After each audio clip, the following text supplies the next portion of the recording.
जय माँ भारती। आज जड़ों से जुड़ों की हमारी मुहिम एक व्यक्ति एक उत्पाद में हमने थोड़ा सा परिवर्तन किया है। उसका टाइटल हमने चेंज किया, एक व्यक्ति एक विचार। परिवार जो कि समाज की सबसे छोटी लेकिन सबसे मजबूत इकाई है, आज हम उसमें कुछ एक ऐसी चीज़ें, ऐसी बातें, ऐसे संस्कार जो होने चाहिए जिससे कि आने वाला समाज जो है एक बहुत मजबूत समाज का निर्माण हो। हम उस विषय पे आज बात करेंगे। कहते हैं ना कि बहुत खुशकिस्मत होते हैं वो बच्चे जिनके माँ बाप उनके लिए अच्छी पुस्तकों का संग्रह विरासत में छोड़ कर जाते हैं। आज हम जिस विषय पे आपसे बात करना चाह रहे हैं वो है पुस्तक, किताब, पुस्तकालय।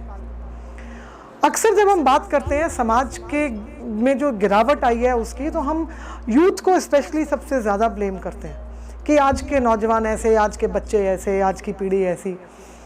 लेकिन मेरा इसमें ओपिनियन, जड़ों से जुड़ों की टीम का ओपिनियन इसमें थोड़ा सा डिफरेंट है कि इसमें परिवार का सबसे अहम योगदान है।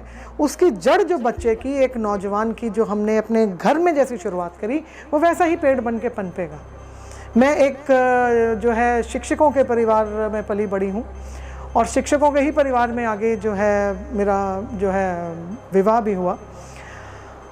इस वजह से बहुत से शिक्षकों के परिवारों में आना जाना मेरा बचपन से रहा। तो हम अक्सर देखते थे, जैसे हमारे घर में तो एक अपने आप में एक पुस्तकालय था, लेकिन हम जब किसी टीचर के, किसी लेक्चरर के, प्रोफेसर के, किसी शिक्षक के भी घर जाते थे तो आम किताबें पढ़ने की नहीं मिलती थी। उनके सब्जेक्ट्स की तो फिर भी हो सकती हैं। पुस्तक तो एक वो चीज़ है जो कि आपके संस्कार का, आपके विचार का, आपकी सोच का, और सिर्फ आपका नहीं बल्कि समाज की नींव का भी निर्माण पुस्तक करती है। घरों में है ही नहीं बुक्स।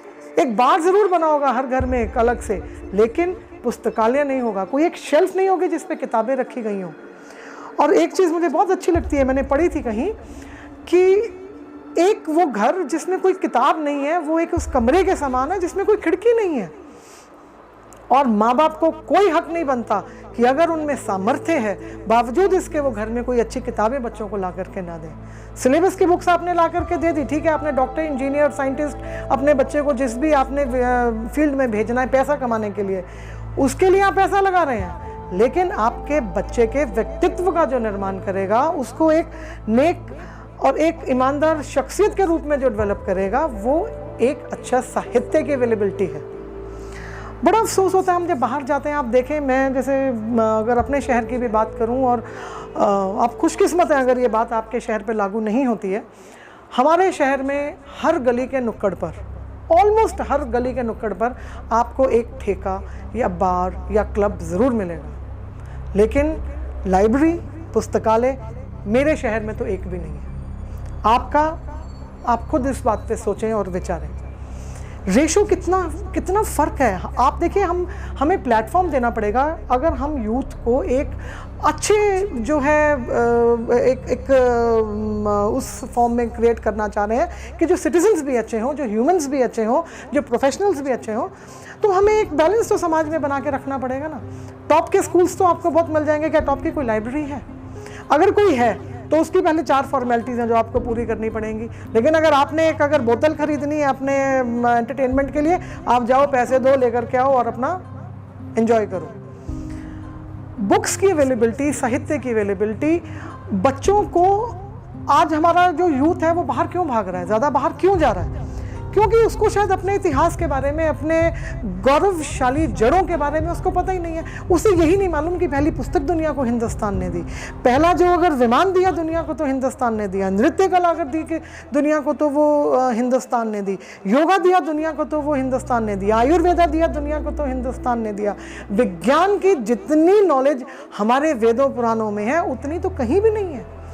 हम अक्सर ये बात बोलते हैं, जड़ों से जुड़ों के प्लेटफॉर्म पे हम इस चीज़ को मानते हैं कि आधुनिक विज्ञान जो रिसर्च कर रहा है वो सिर्फ वेदों पुराणों में की गई जो रिसर्चेज हैं उनको ही प्रूव कर रहा है। तो आप अपने बच्चों को बुक्स दें, अपने एडमिनिस्ट्रेशन में, अपने अगर आपके पास कोई पावर्स हैं, आप कुछ ऐसे लोगों को जानते हैं जो कि एक पुस्तकालय में इन्वेस्ट कर सकते हैं, आप please you talk to them, come forward for this noble cause. और जितने भी दानी सज्जन पुरुष अगर हमारी बात सुन रहे हैं, वो इंडस्ट्रियलिस्ट्स हो सकते हैं, वो जो है ब्यूरोक्रेट्स हो सकते हैं, वो कोई भी बिल्डर्स हैं, कोई भी कम्युनिटी के शख्स जो कि इस कैपेसिटी में है कि वो समाज में दान करते हैं, आपसे हमारी जो है ये विनम्र जो एक आपसे निवेदन है कि आप पुस्तकालयों में निवेश करें। वो आपका दान भी निवेश हो जाएगा, क्योंकि वो आने वाली पीढ़ियों का निर्माण करेगा। बिना किताब के समाज भी ऐसा समाज है जिसमें ताज़ी हवा, नए विचार जो है नहीं आ रहे हैं। अगर हम चाहते हैं कि हम अपने आने वाली पीढ़ी को एक खूबसूरत, एक सुसज्जित समाज भेंट में दे करके जाएं, तो हमारे यहाँ की स्ट्रेंथ बहुत ज़रूरी है। पैसा कमा रहे हैं बच्चे, बहुत अच्छे वेल सेटल्ड हैं, बहुत अच्छे प्रोफेशनल्स हैं, लेकिन एक इंसान के रूप में क्या वो किसी और इंसान को समझ पा रहे हैं? क्या वो अपने ही अंदर की बात को समझ पा रहे हैं? अपने व्यक्तित्व का वो निर्माण कर पा रहे हैं कि नहीं कर पा रहे हैं? ये काम आपका है और मेरा है देखना, क्योंकि मैं एक बेटी भी हूँ, मैं माँ भी हूँ। मैं अपने बच्चों के निर्माण में क्या योगदान दे रही हूँ?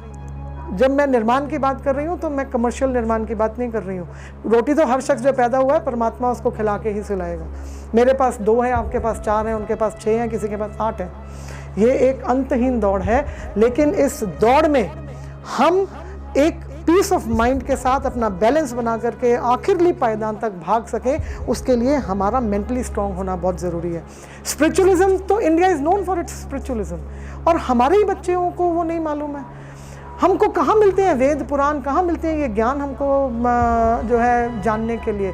अगर एक बच्चा जो है वो बिल्कुल फ्रेश माइंड बाहर निकला है, 10th के बाद 12th के बाद ओपन मार्केट्स में, ओपन फील्ड्स में बच्चे निकलते हैं, घर के 4 दीवारी से, माँ बाप के एक सॉफ्ट शेल से बाहर निकलते हैं, समाज में आते हैं। आप ये देखिए हम उनको क्या प्लेटफॉर्म्स दे रहे हैं। उनके लिए पब्स हैं, उनके लिए डांस बार्स हैं, उनके लिए मॉल्स हैं जहाँ पे जाके तरह तरह के गेम्स खेल सकते हैं, एंटरटेनमेंट के बहुत से सोर्सेज हैं। लेकिन ऐसा कोई प्लेटफॉर्म जहाँ उनके साथ कोई ज्ञान की बात करे, स्कूल्स, कॉलेजेस, इंस्टीट्यूट्स के अलावा, उनकी कमी के कारण आज अगर हमारे समाज में गिरावट आ रही है तो इसी वजह से आ रही है। तो आप आएँ और पुस्तक की अहमियत को समझें, पुस्तकालय की अहमियत को समझें, समाज में पुस्तकालयों का आप निर्माण करें, ताकि हमारे जो बार्स हैं उनकी डिमांड कम हो सके। हमारा youth, India is the most youthful country, सबसे ज़्यादा यूथ पूरे विश्व में आज की तारीख में अगर कहीं है तो वो हिंदुस्तान में है। ये हमारी ताकत बने, इसको हम अपनी कमज़ोरी ना बनाएं। हमारा नौजवान भगत सिंह को अपना आइडियल बनाए, ना कि किसी ऐसे शख्स को जो कि कुछ और हरकत करे। इसके पीछे बहुत सी, देखिए ऐसे हमारे, अब आप अगर किताबों की बात करेंगे, स्कूल की किताबों की भी बात करेंगे, उसमें से ऐसी ऐसी शख्सियतों को निकाल ही दिया गया। ये इतना एक विशियस सर्कल है। ये क्यों हुआ, कैसे हुआ, हम इस विषय पर ना जाएं, लेकिन आज की तारीख में बच्चों को हम ऐसे चैप्टर्स भी नहीं पढ़ा रहे हैं जिससे कि वो एक स्ट्रॉन्ग इंडिविजुअल के रूप में बन के निकलें, क्योंकि लोगों को, समाज को, नेताओं को ये डर हो जाता है कि कहीं अगर एक और भगत सिंह पैदा हो गया तो उनकी कुर्सी का क्या होगा। हम और भगत सिंह पैदा करें, हम और विवेकानंद पैदा करें, हम और सरोजिनी नायडू पैदा करें। इस एक सोच के साथ जड़ों से जड़ों की टीम आज आपसे ये अपील करती है कि पुस्तक के महत्व को समझें, अपनाएं, और परिवार, हम फिर वो बात कर रहे हैं कि परिवार जो सबसे छोटी लेकिन सबसे मजबूत इकाई है, उसमें एंट्री कराएं बुक्स की। आपके घर का कोई भी कमरा ऐसा ना हो जिसमें कुछ पढ़ने लायक लिटरेचर ना हो। हम उम्मीद करते हैं कि आप इस पहल में, इस सोच में हमारे साथ जुड़ेंगे। इसी उम्मीद के साथ अपने भारत को और मजबूत बनाने की एक कोशिश हम करते रहेंगे। धन्यवाद। जय हिंद। श्रद्धा से मस्तक नत से हम करें राष्ट्र अभिवादन, हम करें राष्ट्र अभिवादन।